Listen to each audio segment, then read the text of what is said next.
महात्मानां महायोगी महेश्वरम महापापहरं देवं मकाराय नमो नमः। জয় মহাদেব। আজকে অনেকে জানতে চেয়েছেন যে সাতটি মুখ, সাতমুখী রুদ্রাক্ষের যদি এই সম্বন্ধে কিছু আলোকপাত করা যায়। হ্যাঁ, নিশ্চয়ই করা যাবে।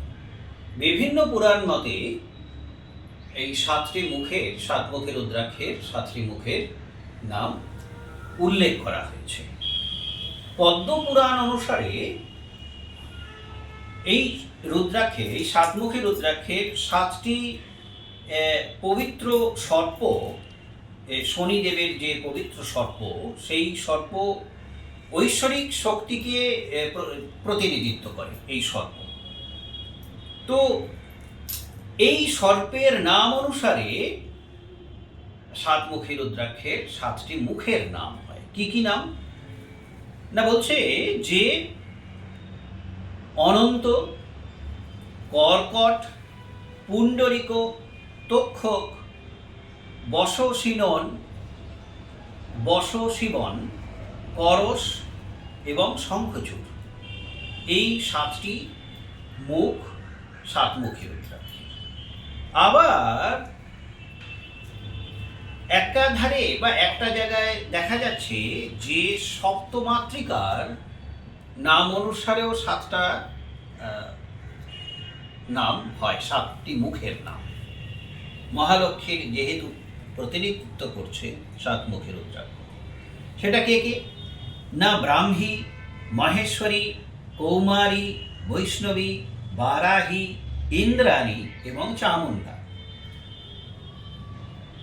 এই মহালক্ষ্মীর দেবীর প্রতীক হিসাবে এই সপ্তমাতৃকার নাম ও সাতমুখী রুদ্রাক্ষের সাতটা মুখের নিদর্শন।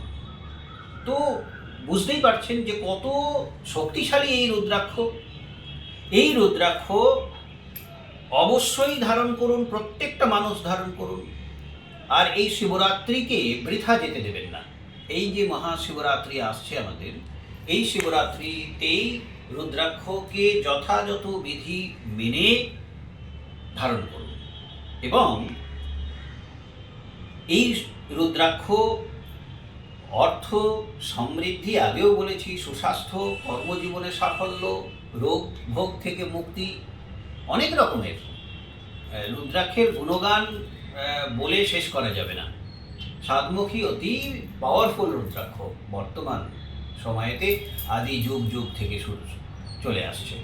তো রুদ্রাক্ষ যথাযথভাবে ধারণ করুন।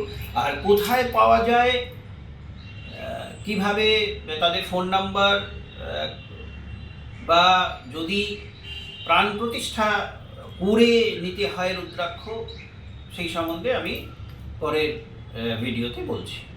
অবশ্যই ভালো থাকবেন। মহাদেবের কৃপা আপনাদের উপর পড়ুক এই কামনা করি। আর এই মহাশিবরাত্রিকে বৃথা যেতে দেবেন না। জয় মহাদেব।